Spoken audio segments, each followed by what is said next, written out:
Alléluia.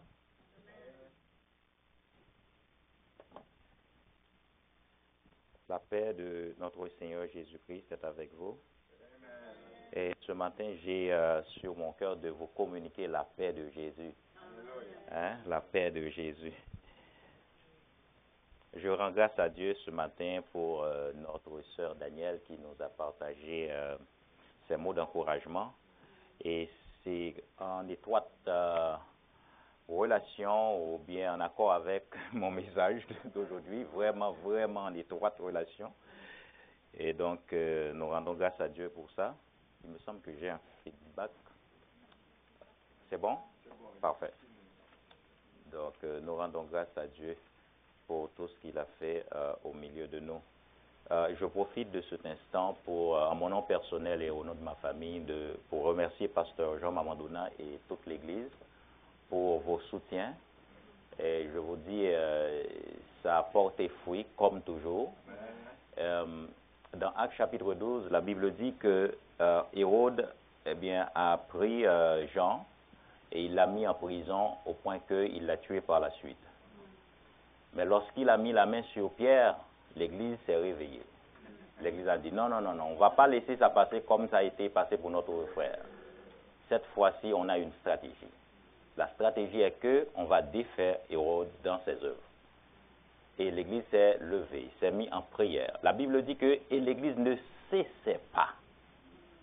L'Église ne cessait. Donc c'était une démarche en continu. L'Église priait pour Pierre. L'Église priait pour Pierre. Et cette démarche a tellement eu un bon fruit au point que l'ange de Dieu est venu au secours de Pierre. L'ange de Dieu est venu. Lui-même, il a enlevé les liens de Pierre. Lui-même, il a libéré Pierre. Il a frayé le chemin à Pierre. Pierre qui connaissait les routes de Jérusalem, c'est l'ange maintenant qui lui dit, tu passes par ici, tu passes par là. Donc la prière des saints, mes bien-aimés, c'est toute une puissance lorsqu'elle est relâchée. Est-ce que quelqu'un voit, je ne sais pas, des roquettes qui sont lancées ici? Non. Mais je vous dis, la prière, c'est plus que roquette. C'est plus que ça. C'est plus que bombe atomique. La prière. Voyez-vous? Nous rendons grâce à Dieu pour cette belle communauté que nous formons. Et je crois que le Seigneur lui-même est en train de se réjouir de ce que, nous sommes en train d'appliquer ce que lui-même, il nous a communiqué. Il dit, lorsque nous nous assemblons en son nom. Il dit, lorsque 2 ou 3, pas vrai, se réunissent en son nom, il est au milieu de nous. Il dit, tout ce que nous demandons sur la terre, il est capable. Nous pouvons lier, de la terre étant, nous pouvons lier des affaires.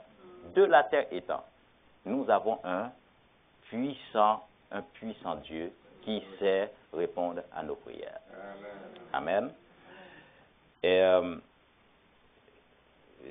ce matin, c'est un peu mon témoignage qui va être message en même temps.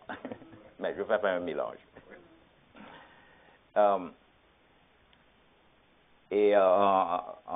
En préambule, je vais juste vous donner le titre du message. Donc, comprenez que le message, il y a dedans, le témoignage. La paix de Christ pour vivre la vie de foi. La paix de Christ pour vivre la vie de foi. Ou si vous voulez, la paix de Christ pour vivre par la foi. La paix de Christ pour vivre par la foi. Notre sœur Danielle, tantôt, a pris Deutéronome 31:8. J'ai une séquence de versets et Deutéronome fait partie de cette séquence de versets. Deutéronome 31:8, Ésaïe 43:2 à 6, Psaume 23. Ces trois-là sont toujours ensemble. Dans ma tête quand je prie. Toujours ensemble. Et surtout, pendant les temps d'épreuve. Toujours, ces trois-là. Et c'était à mon grand étonnement ce matin, lorsque elle a pris exactement Deutéronome, verset 8. Deutéronome 31, verset 8. La foi, mes bien-aimés, c'est pas une présomption. La foi, c'est pas le faire semblant. Non. La foi n'est pas faire semblant. Il faut que ça soit ça ou bien c'est pas ça. La foi n'est pas le faire semblant. Et mon témoignage, mes bien-aimés, ce n'est pas pour faire valoir une prouesse, non, loin de là. Mais c'est pour vous encourager à comprendre la dynamique de la foi et à vivre par la foi telle que le Seigneur nous ordonne de vivre. Il dit, et mon juste vivra par la foi. Il n'y a pas sorti de là. Il nous donne la façon de vivre, qu'on vive par cette façon-là. Et ça s'arrête là.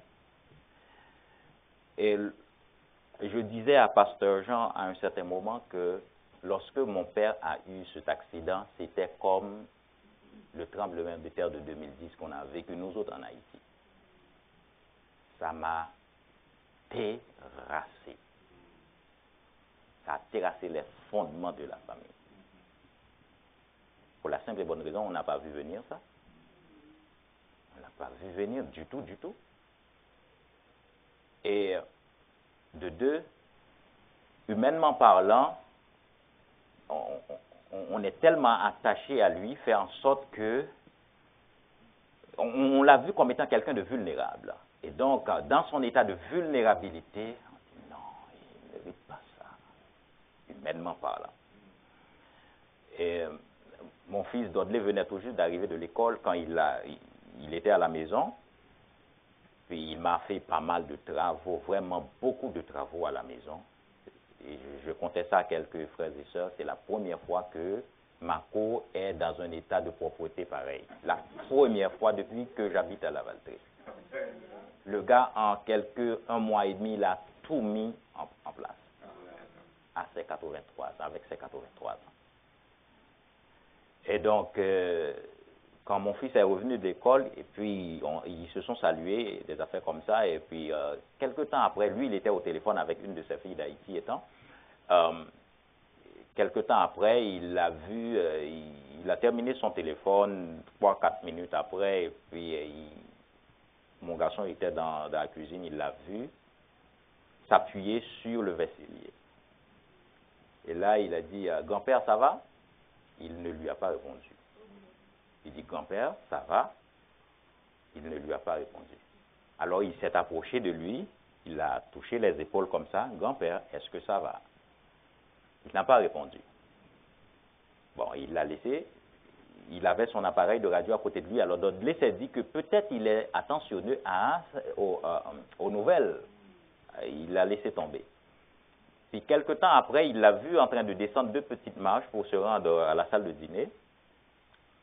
Et puis, il est allé dire à sa soeur, ah, j'ai parlé à grand-père, il ne m'a pas répondu. Je ne sais pas qu'est-ce qu'il a.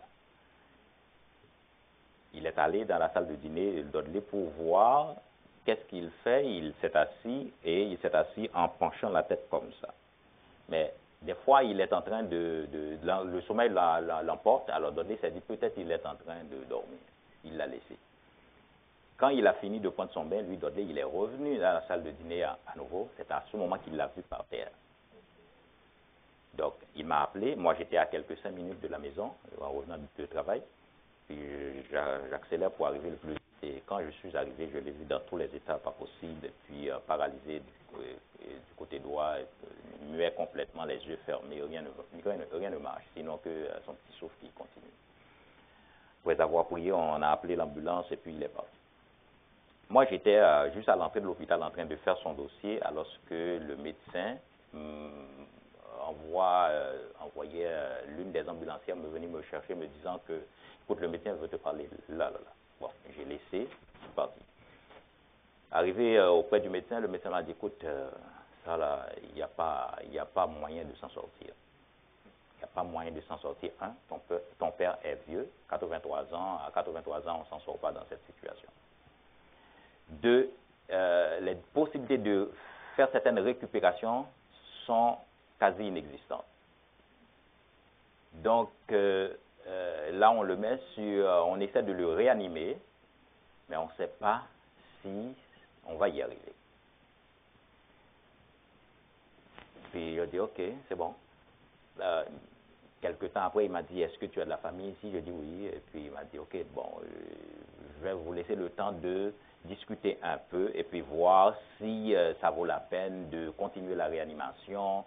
Et puis, parce que là, on est dans un espace qui peut prendre maximum 6 personnes. Dans cet espace, c'est comme un espace de transit. Donc, si une septième personne arrive, il faut absolument qu'une des personnes dégage. Et ton père, c'est sûr qu'on va le dégager pour qu'il aille aux soins palliatifs. Bon, il a passé la nuit ici. Le lendemain, je suis arrivé. Il m'a dit que on va envoyer ton père aux soins palliatifs. Dès que j'arrive, c'était déjà ça qui était en marche. Je dis ok, c'est correct, pour aller aux soins palliatifs. Puis il y avait un autre médecin qui venait, il m'a dit, bon, lui, il s'est déplacé, un autre médecin arrive, il m'a dit, il me voyait prier avec papa, et puis il était juste à côté de moi, mais je ne m'en étais pas rendu compte, et puis quand j'ai ouvert les yeux, je l'ai vu à mes côtés, il m'a dit, vous êtes ça de la famille, des affaires comme je dis, je suis son fils, et puis il m'a dit, écoute, est-ce que vous savez ce qui s'est arrivé à votre père? Je voulais vous faire un bilan un peu. Je dis oui, je sais, je suis son fils, je suis au parfum de tout. Puis il m'a dit, bon, écoute, ton père, il continue de saigner au cerveau. Donc quand on saigne au cerveau, c'est compliqué, il n'y a pas moyen. Il n'y a pas moyen. En plus, on ne pourra pas récupérer les cellules cognitives. Donc il n'y a pas moyen de régénérer ça. Je dis, ok, c'est bon. Puis je dis, mais je sais que vous n'êtes pas capable, mais mon Seigneur Jésus peut. Et il se mettait à rire, il m'a dit, ah, vous êtes croyant? Il dit, moi aussi je suis croyant. Je dis, mais moi je suis croyant en Christ. Amen. Puis il m'a dit, ok, bonne chance. Il est parti. Il y a 2 autres médecins, je pense, eux autres qui sont des généralistes. Et puis, ils sont en stage, je ne sais pas, ils sont venus avec le même discours. Et puis, je dis, ouais, je sais, mais il va s'en sortir. Alors, on fait venir un préposé pour le faire partir vers les soins palliatifs.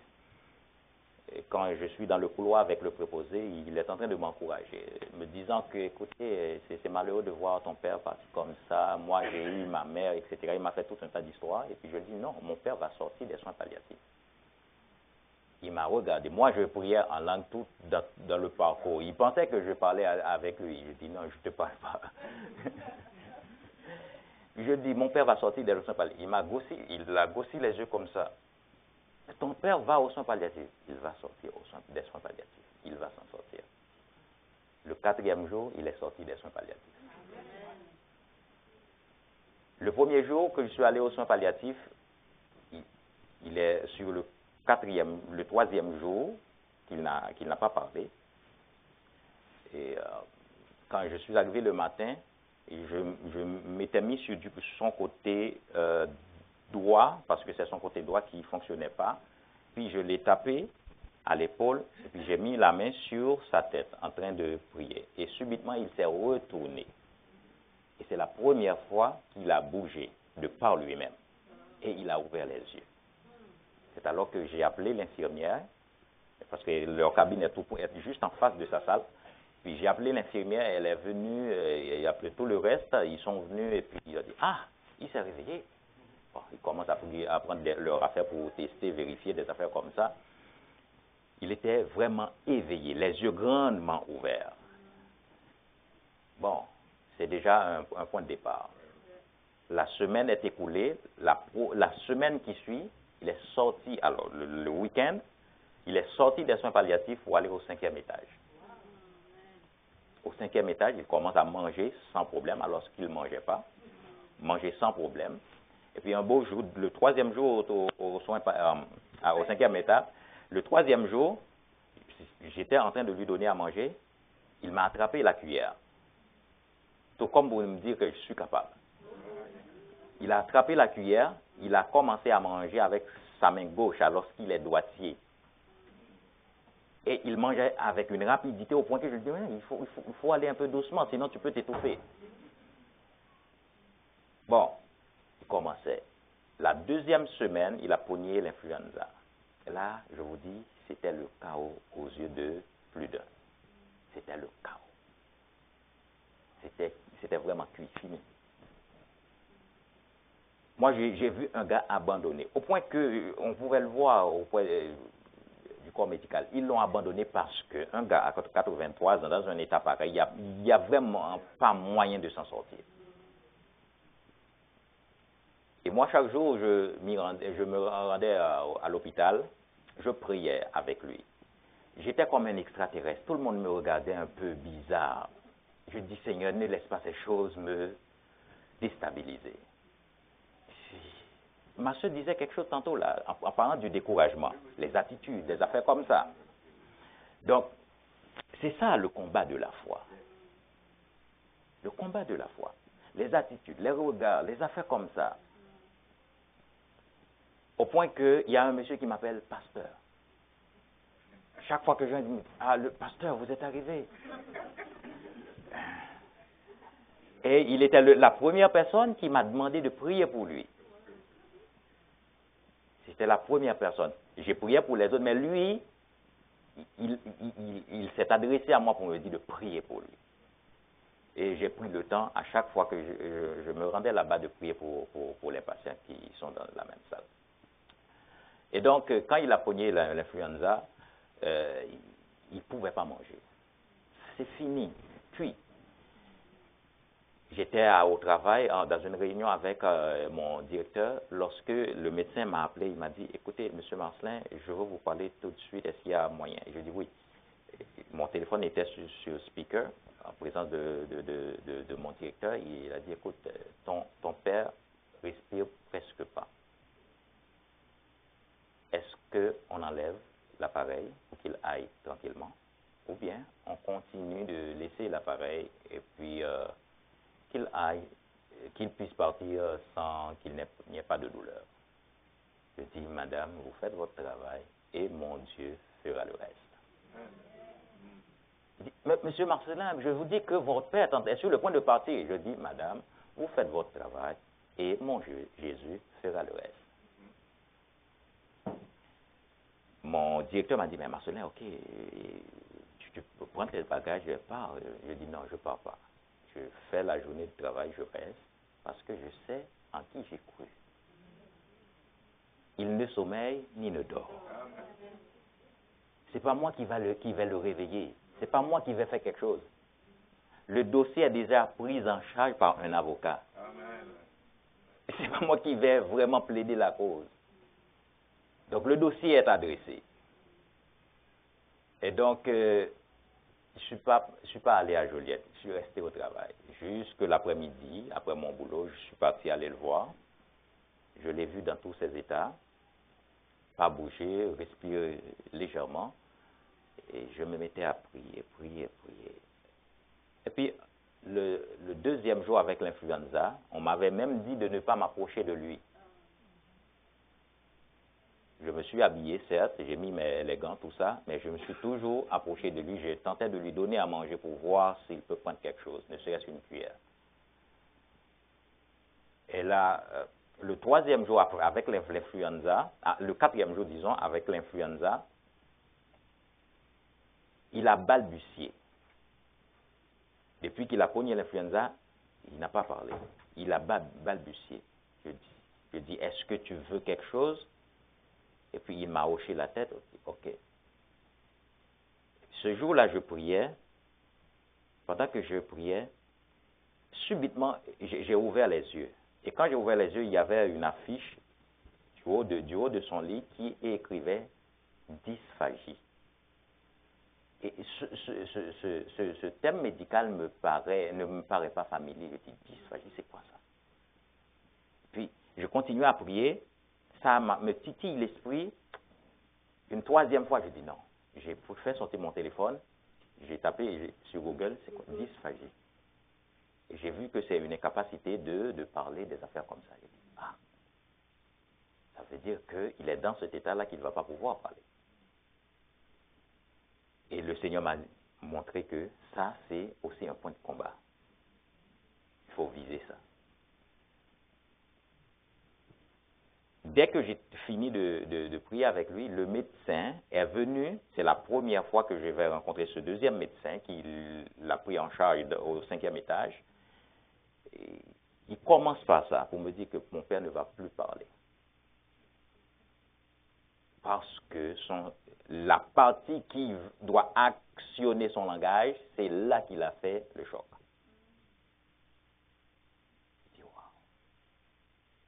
Mais en même temps, j'ai réfléchi du fait que le Seigneur m'a attiré l'attention sur dysphagie. Je dis non, il y a victoire là-bas.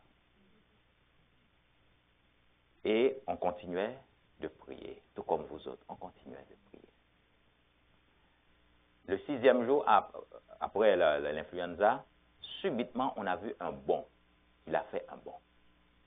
En termes de récupération, en termes de rétablissement. Il a fait un bond.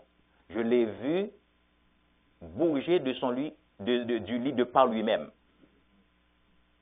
Il essaie de monter sa tête un peu plus haut. Je dis, il ne pouvait pas faire ça.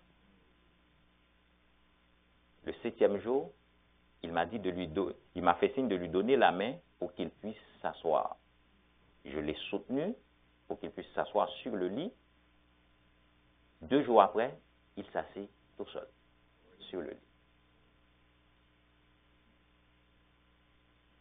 Les jours qui suivent, il a pu aller s'asseoir. Alors, on a pu le mettre sur sa chaise à côté.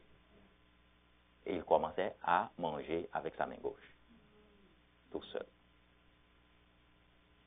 Mais entre-temps, la main droite ne fonctionnait pas, le pied droit ne fonctionnait pas. Et le Seigneur m'a toujours attiré l'attention, il y a des points sur lesquels je dois m'accentuer. Et la vie de foi, mes bien-aimés, vous voyez, c'est pourquoi le Seigneur m'a inspiré à titrer le message « La paix de Christ pour vivre par la foi ». La paix de Christ pour vivre par la foi. Parce que la parole de Christ, comme je l'ai écrit ici, reçue et acceptée à laquelle on obéit, procure la paix. Cette parole-là qu'on reçoit, cette parole-là, non seulement qu'on la reçoit, il faut l'accepter. Une fois acceptée, il faut obéir à cette parole.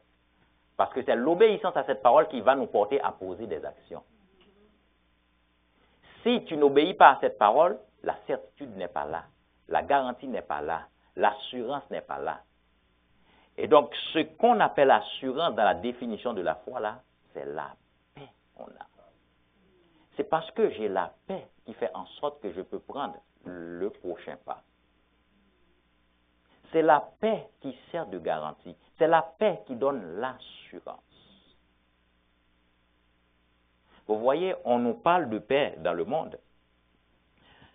Mais la paix pour moi, c'est lorsque les conditions sont remplies et à notre disposition et répondre aux besoins et à toute situation d'opposition.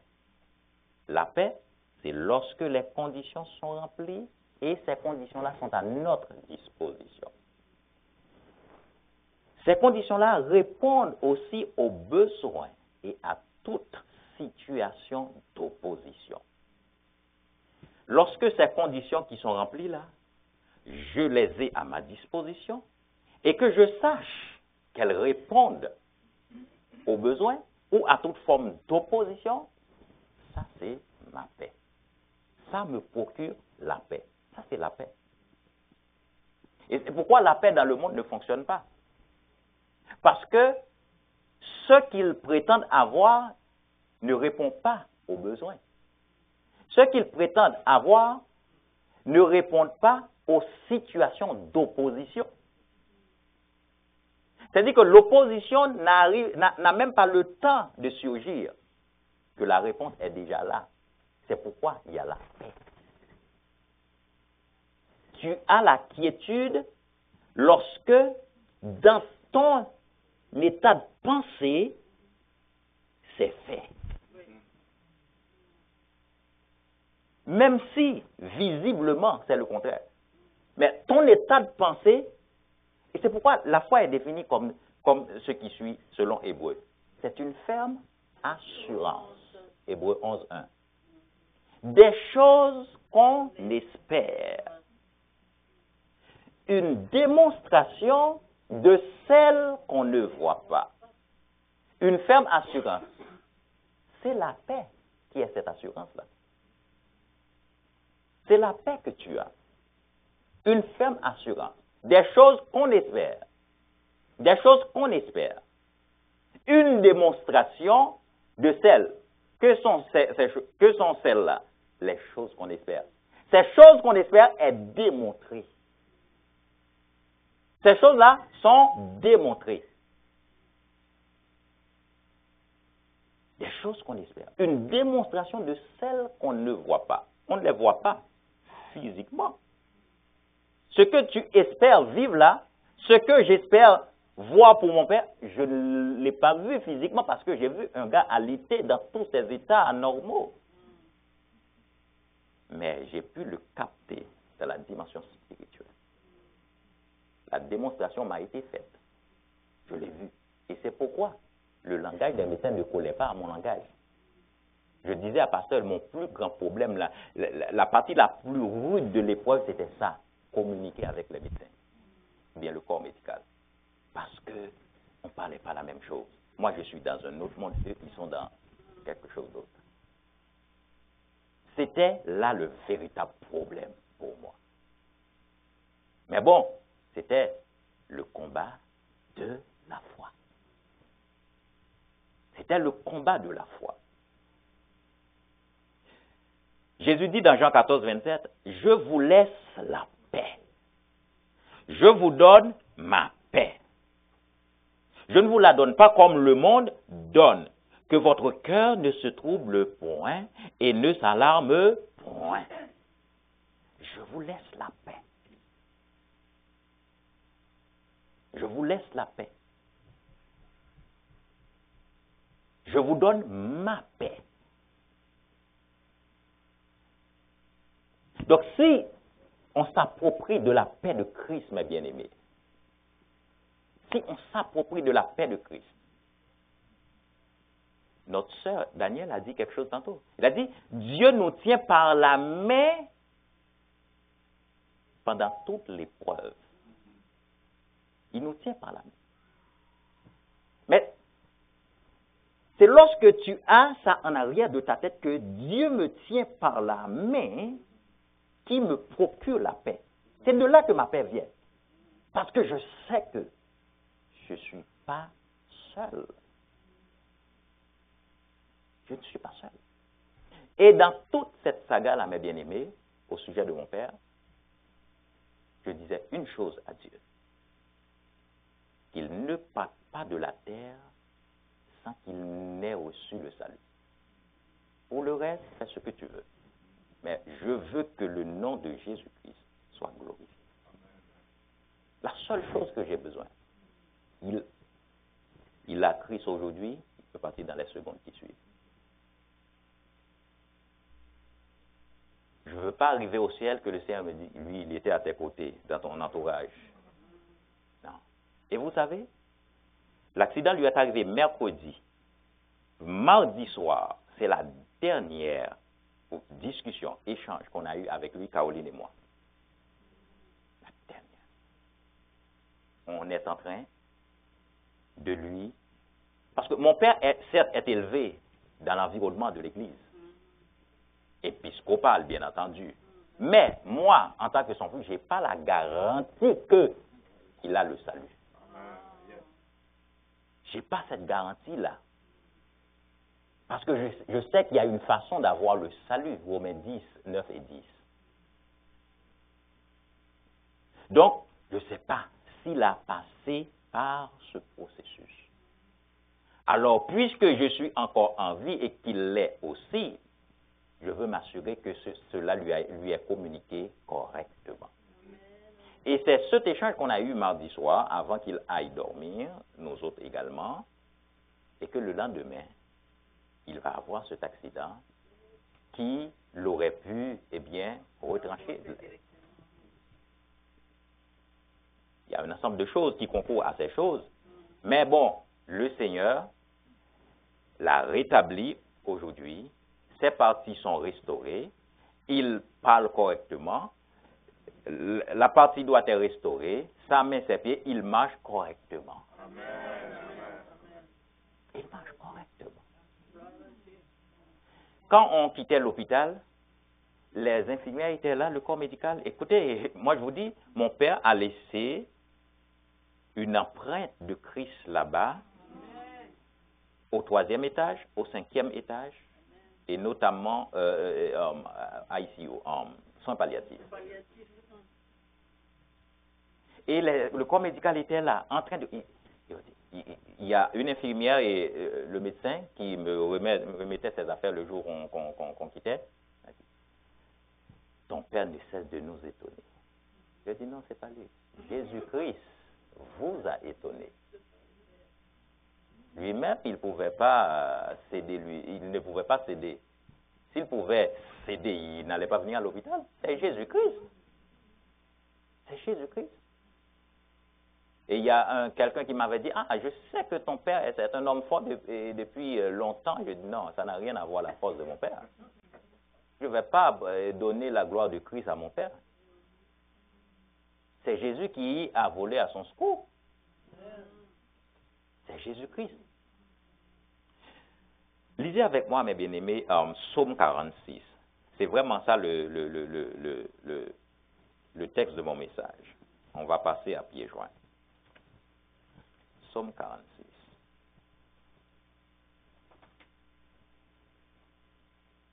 Je voulais vous parler cœur à cœur afin de vous encourager dans cette vie de foi. Et on commence à partir du verset 2. Dieu est pour nous un refuge et un appui, un secours qui ne manque jamais dans la détresse.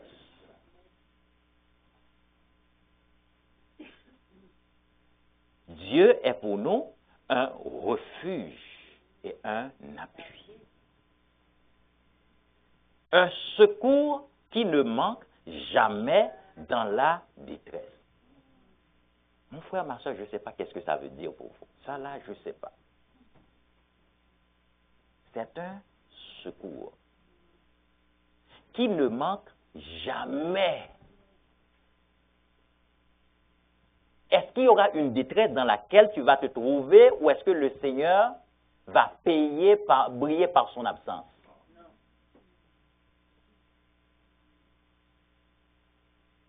Romains 3,4 dit que l'Éternel soit reconnu pour vrai et que tout homme pour menteur. Soit que ça soit ça ou...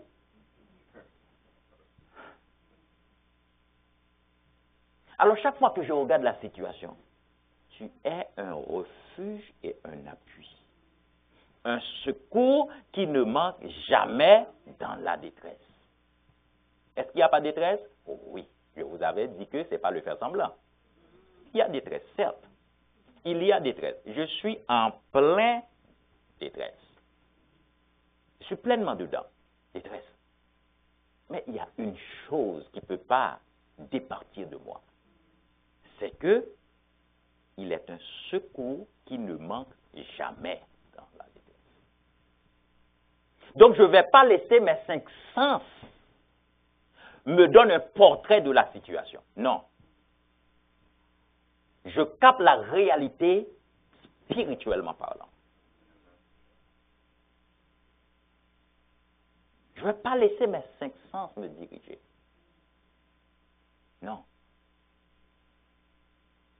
Tant et aussi longtemps, Dieu n'a pas écrit une lettre pour dire que toutes ces choses ne valent plus, moi je continue de m'appuyer dessus. C'est pourquoi nous sommes sans crainte quand la terre est bouleversée et que les montagnes chancellent au cœur des mers, quand les flots de la mer mugissent et écument, se lèvent jusqu'à faire trembler les montagnes. Est-ce que ça ne ressemble pas à une détresse? Ça ne ressemble pas à des épreuves? C'est pourquoi nous sommes sans crainte. Qu'est-ce que ça définit? La paix. La paix. C'est pourquoi nous sommes sans crainte. Est-ce que la terre ne va pas trembler? Oui. Mais je suis sans crainte. Je suis un citoyen dans un pays comme le Canada. Guerre commerciale, ça ne me dit rien. Guerre commerciale, ce n'est pas mon problème. Parce que je sais qu'il y a un nom qui est au-dessus de toute guerre commerciale. Ça me dit rien. Est-ce que l'économie ne va pas être bouleversée? Oui. Mais Dieu va nous permettre de nous en sortir. C'est les païens qui doivent avoir un langage. Non, moi là, non. Est-ce qu'il n'y a pas une réalité? Oui, il y a une réalité. Il y a une réalité. Dieu n'a pas démissionné. Et advenant que mon père ne sortait pas de la situation, Dieu reste Dieu. Il n'y a personne qui l'a fait bouger de son trône. Donc, s'il n'était pas sorti de la situation, pour moi, c'est que dans son cœur, il a accepté Dieu. Il est parti tranquille. Il est parti tranquille. Parce que je ne cherche pas mon intérêt dans cette démarche. Je cherche l'intérêt de Christ. Par le simple fait que je veux qu'il ait le salut de Christ. Et c'est cette stratégie, mes bien-aimés, que nous devons toujours avoir. Ne pense pas à notre petit nombril, à notre propre intérêt. Mais regardez dans ce que vous faites, est-ce que Jésus a un intérêt dedans? En début d'année, nous avons vu que nous existons pour sa gloire. Pour sa gloire. Pas pour te satisfaire toi-même, non, pour sa gloire. Et par ricochet, tu vas bénéficier de sa gloire. Tu vas bénéficier de sa gloire. Il est un fleuve dont les courants réjouissent la cité de Dieu, le sanctuaire des demeures du Très-Haut. Dieu est au milieu d'elle. Elle n'est point ébranlée. Dieu la secoue dès l'aube du matin. Des nations s'agitent, des royaumes s'ébranlent. Il fait entendre sa voix. La terre se fond d'épouvante. L'Éternel des armées est avec nous. Le Dieu de Jacob est pour nous une haute retraite. Lorsque vous serez à la maison, mes bien-aimés, s'il vous plaît, prends un petit temps, revenez sur ce texte.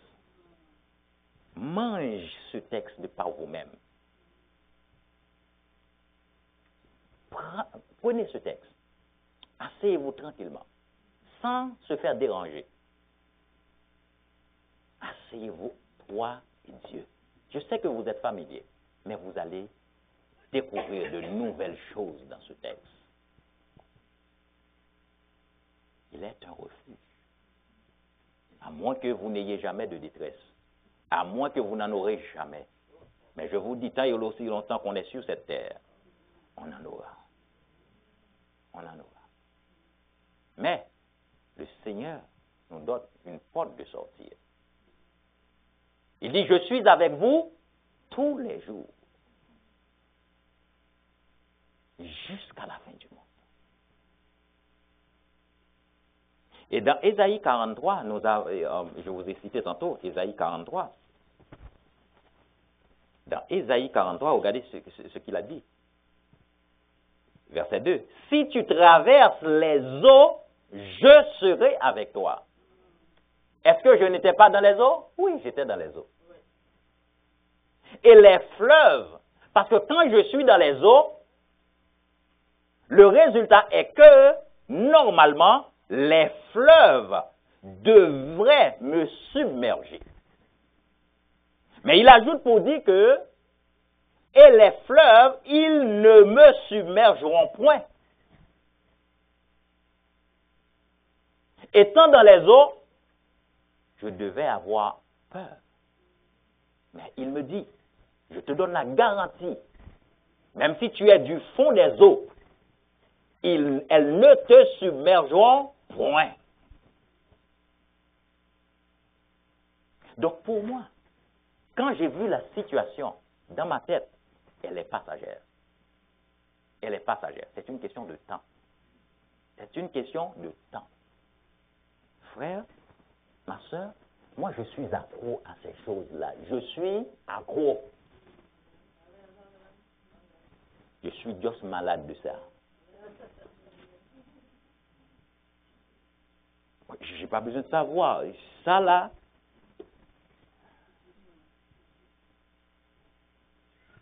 je suis malade de ça. La parole de Dieu, moi, j'ai rien d'autre. Moi, j'ai rien d'autre, rien. Vendredi dernier, on était devant mon bureau et puis on prenait un petit café, une pause de 10 minutes. Puis, j'ai une collègue qui m'a dit, mais comment tu fais?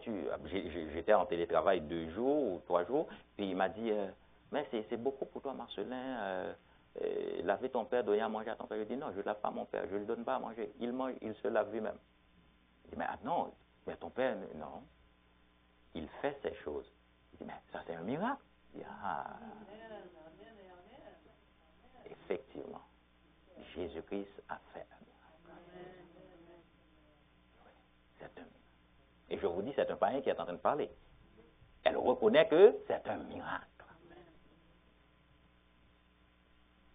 Et mon directeur essaie de me dire, Marcelin, écoute, l'affaire de ton père, là, moi, ça me dépasse. Moi, je ne comprends pas ça. Je me dis, c'est normal que ça te dépasse. Ça me dépasse. Je vous dis que c'est des gens qui ont zéro Jésus. Zéro Jésus. Qui sont en train de parler en ces termes. Donc, fait que, malheureusement, je ne vais pas avoir le temps de voir ça avec vous. Ce que la foi permet, rapidement, ce que la foi permet, ou bien l'utilité de la foi pour l'homme d'abord.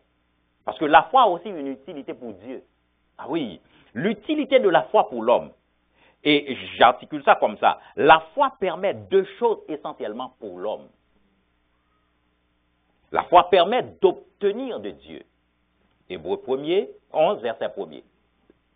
Donc, par la définition de la foi, vous allez voir que la foi permet d'obtenir de Dieu. Son utilité pour l'homme à l'égard de Dieu. La foi permet d'obtenir de Dieu. La deuxième utilité, c'est que la foi permet de laisser l'empreinte de Dieu dans notre vie. Jacques 5, verset 15. La foi permet de laisser l'empreinte de Dieu dans notre vie. Et l'utilité de la foi pour Dieu, c'est que la foi nous permet de mettre en valeur l'intégrité et la capacité de Dieu. C'est là, la foi est très utile et utile à Dieu. Parce que la foi nous permet de mettre en valeur l'intégrité de Dieu et la capacité de Dieu. C'est-à-dire qu'il y a une ligne que Dieu a tracée. Et cette ligne, il l'a tracée par sa parole. Cette ligne-là exprime son intégrité. Dans Genèse chapitre 21, verset 1er, Dieu parle au sujet de Sarah. Il parle au sujet de Sarah. Regardez bien ça. L'Éternel se souvint de ce qu'il avait dit à Sarah. Et l'Éternel accomplit pour Sarah ce qu'il avait promis. L'intégrité de notre Dieu. Il avait dit quelque chose, il a fait ce qu'il a dit. Il est intègre dans ce qu'il a établi. Il n'a pas changé. L'intégrité, c'est lorsqu'il y a une ligne qui est tracée. Et tu n'es pas dévié de cette ligne. Tu es resté aligné à cette ligne-là. Tu es intègre dans tes voies. Que ce soit sur le plan professionnel, on a établi, d'accord, un code d'éthique, de déontologie. Tu t'alignes à ça, tu fais preuve d'intégrité. Tu fais preuve d'intégrité.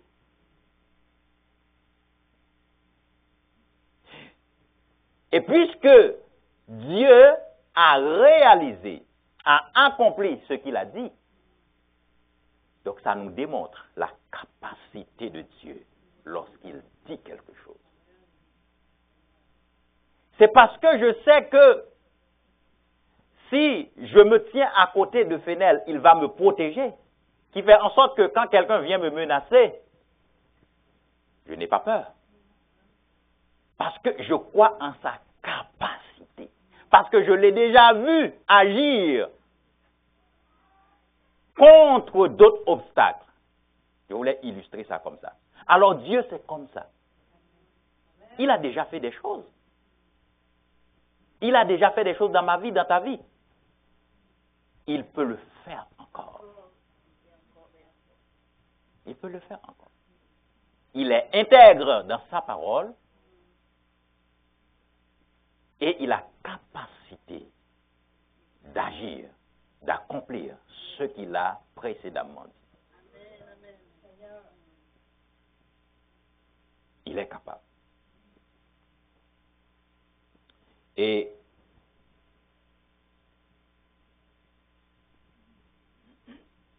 je me suis toujours tenu à ces paroles, mes bien-aimés. Il dit, quand je marche dans la vallée de l'ombre de la mort, j'ai eu ma vallée de l'ombre de la mort. Tu as eu ta vallée de l'ombre de la mort. Je ne crains. Ça veut dire, si je ne crains pas, ça veut dire, j'ai la paix. J'ai la paix. Et qu'est-ce qui me procure cette paix? La parole révélée de Christ qui est assise en moi. C'est ça qui me donne la paix. Quand je marche dans la vallée de l'ombre de la mort, je ne crains aucun mal. Pourquoi? Parce que tu es avec moi. Est-ce que quelqu'un croit en ces choses? C'est pas que ça ne va pas te faire mal. C'est pas que tu ne vas pas ressentir la douleur. Mais je sais une chose. Il va pouvoir me permettre de m'en sortir. Il va faire ça. C'est une question de temps. Et c'est là maintenant, la Bible dit que l'épreuve de votre foi produit la patience. Produit la patience. Vous voyez? L'épreuve de votre foi produit la patience. Donc, tu vas constater la patience de quelqu'un dans ce processus-là. Et Jésus pouvait dire à Jean, à celui qui vaincra. Voyez? Donc, c'est-à-dire qu'il ne faut pas s'arrêter en chemin. Il faut vaincre. Apocalypse 2, 26. Il faut vaincre. Il faut vaincre, mes bien-aimés. Donc, c'est important, mes bien-aimés, que l'on s'appuie sur la foi. Mais n'oubliez pas, il y a un élément capital, la paix. Appropriez-vous de la paix de Christ. C'est l'élément capital, la paix de Christ. Sinon, tu vas être ballotté de tous côtés. Rien ne dit que tu vas pouvoir terminer la course. Mais si tu as la paix de Christ, lorsqu'on avait vu, une belle progression de papa, lorsqu'il est arrivé au 5e étage, et que, frappé par l'influenza, je me souviens, c'était la 2e fois que Caroline est allée le visiter, ma soeur était là la 2e fois, et son mari, je les voyais pleurer, je lui ai dit, ok, vous ne venez plus à l'hôpital, vous restez chez vous. Quand je les ai fait sortir, je les ai accompagnés dans le couloir, de retour, et je m'apprêtais à faire un petit peu, à encourager un peu Caroline à mes côtés, et puis, elle m'a regardé, elle m'a dit, espérant contre toute espérance. Parce que c'était le chaos. Ce qui se présentait devant nous naturellement parlant, c'était le chaos, fini. J'ai dit, ah, ok, tu as la leçon, c'est bon. Et c'était, je me souviens, le message que j'ai prêché avant l'accident de mon père, c'était que dans le repos de Dieu. Et lorsque j'ai terminé le message en chemin, Caroline m'a dit, ce message est pour nous, chérie. Je dis, ouais, c'est ça. Le repos de Dieu. Parce que c'est dans le repos de Dieu on a la paix, la véritable paix de Christ.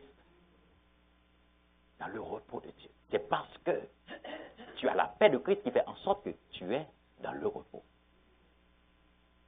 Donc même s'il y a des vents contraires, tu es reposé sur celui qui a établi le repos, à savoir Christ. Soyez bénis, bien-aimés. Soyez encouragés. Que le Seigneur vous donne la grâce suffisante pour vivre la vie de foi, que vous puissiez vous approprier de la paix de Christ. Que le Seigneur vous bénisse abondamment et bonne semaine.